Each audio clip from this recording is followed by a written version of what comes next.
Hello, I'm Manuel. I'm head of taxation at Portugalize. I overview taxation from the moment that people are thinking about moving to Portugal. I do their tax plan and then also help them to structure themselves while they are in Portugal and to keep complying with every obligation moving forward. And I'm here with Henrique today. Hello, I'm Henrique, the head of immigration at Portugalize, and this means that I oversee everything that is related to visas, residency permits, and all the practical aspects of moving to the country. Thank you, Henrique, for the introduction. Let's talk about the most common visas that people choose when they come to Portugal. Let's start with the D7 visa. Can you tell me a little bit about the requirements? Sure. So the D7 visa is for passive income.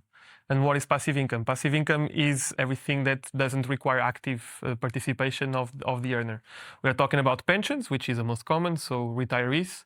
But then we also have income from dividends, from real estate, royalties, bank interests, everything that doesn't, as I mentioned, involve active work. In order to qualify for this visa, you need to earn at least 920 euros per month from this source of passive income. And this applies to the main applicant. And then if you are bringing family, you need to add 50% of the 920 euros per month for the spouses, and every dependent that you bring, you need to add 30%.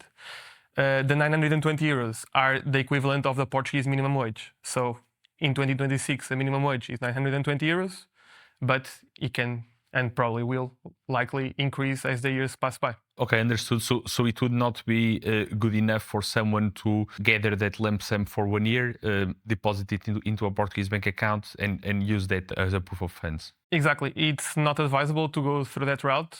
Of course, the authorities have always the final saying about the application, but typically we don't advise to go through that route. Even if it's like €1 million, we dealt with some cases where that could be possible, but it can lead to rejection, so we don't usually advise to go through that path. If you have €1 million saved and you have a flexibility to apply them in things that would generate passive income, do you have some recommendations of ways people could start meeting the requirements? Exactly, yeah. That's what we usually do with our clients. We help them structure their income in order to be eligible.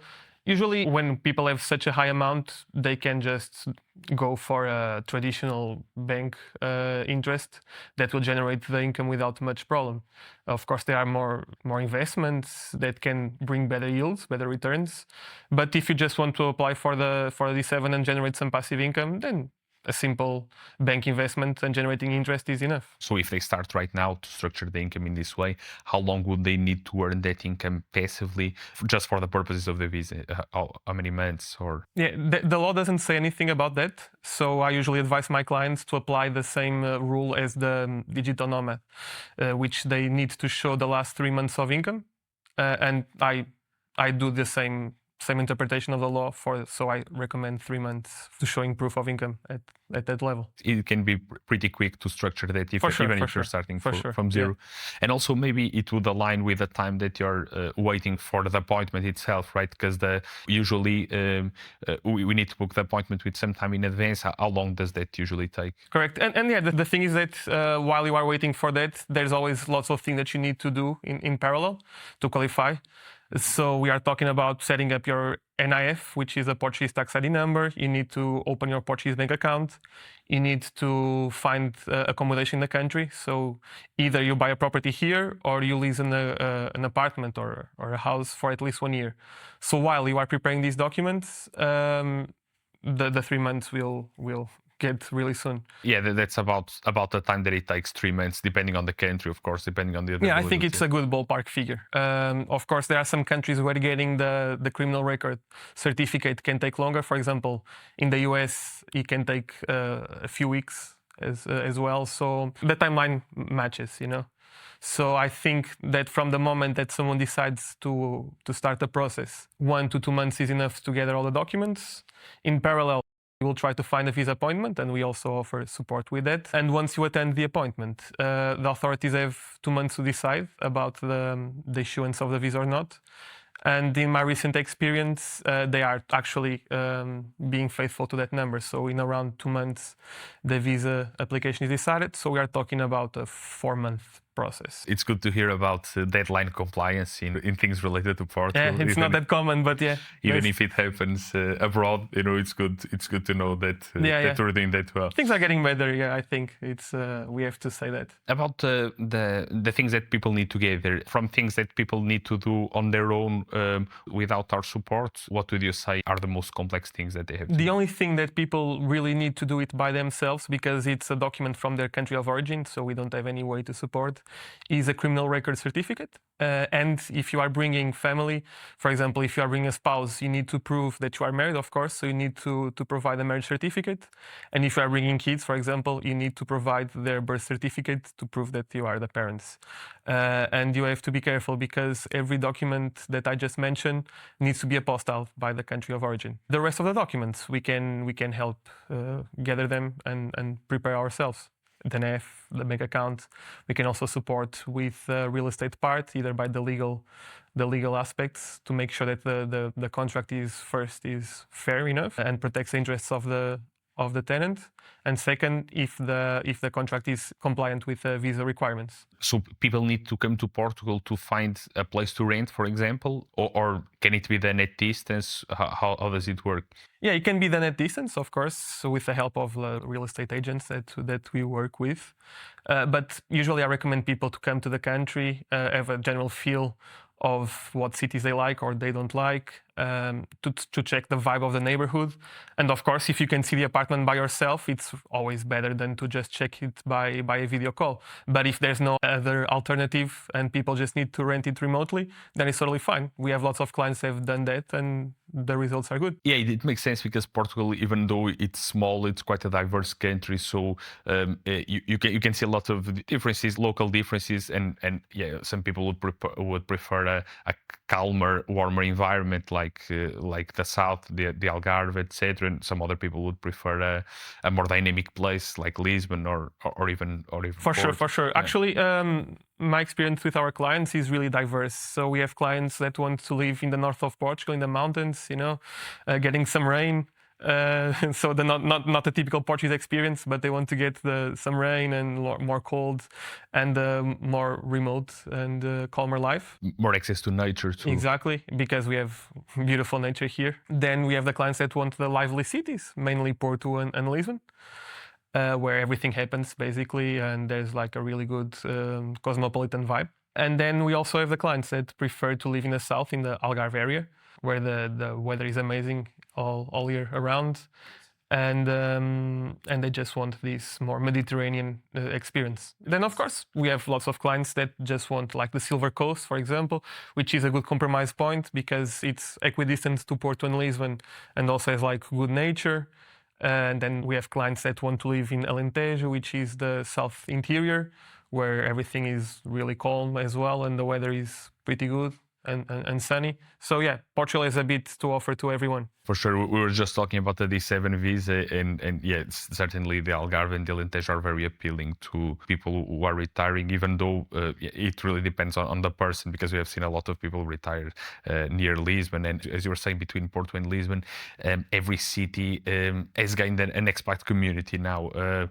Specifically the ones on the sea coast, for sure, because it's always good to have access to the beautiful views that the sea provide, and just being able to go to the beach at any point during the year. But yeah, the diversity is definitely something that we're not lacking, and we would recommend people to come here first to get the rental contract, but we're also able to help if that's not the case, and to make sure that because we know that there are a lot of online scams, and if someone is trying to rent on their own, it may be very complicated, and we can assure that the property exists and provide all the legal support. Oh, for sure. Yeah, I had lots of clients that came to me.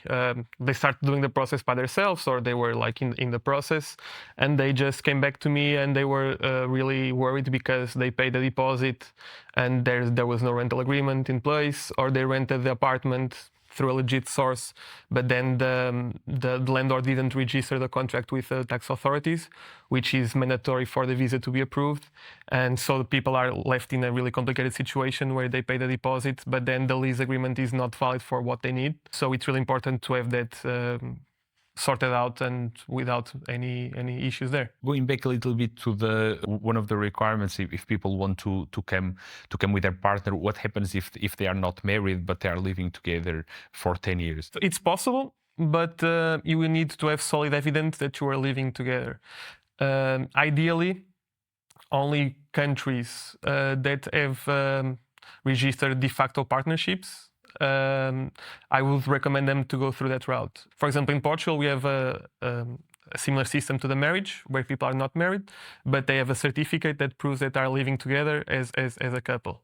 Countries that don't provide that sort of documents, I would say that it can be a risk, and the authorities might not accept the proof. For example, showing the authorities that they have like joint tax declarations or stuff like that. It cannot be, sometimes it's not solid evidence, and the authorities are rejecting people for that. For if you don't have any sort of official document stating that you are living together, then my advice would be to do separate applications. And how would the separate applications work? Would each person have to comply with the full requirements of the visa? Basically, it's like they are two completely stranger people to each other. So two different routes, everything separated. And if it's scheduled around, so if we try to schedule the appointments and start the process around the same time, can they have matching timelines so that they come more and less at the same time, or is that a difficult thing to do? It's a matter of luck. If they find appointments at the same time or at closer times, then in practice the timeline will match, but it can always be some mismatch on that. So it's a gamble, basically. There's no way to guarantee that they will be treated at similar times, because, as I said, they are treated as completely different applications. So there's a big incentive to get married. For sure, yeah. Actually, I had clients that married on purpose just for facilitating the visa process. Yeah, the things Portuguese bureaucracy can force you to do. Yeah, exactly. Okay, so yeah, going back to the beginning, so who are the people who need a visa? Two main things. First, you need to be older than 18 years old. And second, you need to be from a country outside of the European Union. So countries from European Union plus Switzerland, Norway don't need a visa.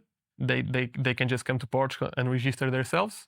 And everyone that is over 18 and doesn't have all citizenship from countries outside what I just mentioned to you, they will need the visa to live in the country. What happens if someone, if a Spanish person, an Italian, or someone from the European Union wants to move to Portugal? What's the process that they have? It's really simple. They just need to come to the country, secure accommodation, and then they just need to go to their local town hall and register themselves as European Union citizens. It's really simple, the process for everyone that is from the European Union. Thank you, Henrique. That was very comprehensive. Thank you for everyone that is watching, and we'll be happy to have an intro call with you and go through your personal situation at your convenience.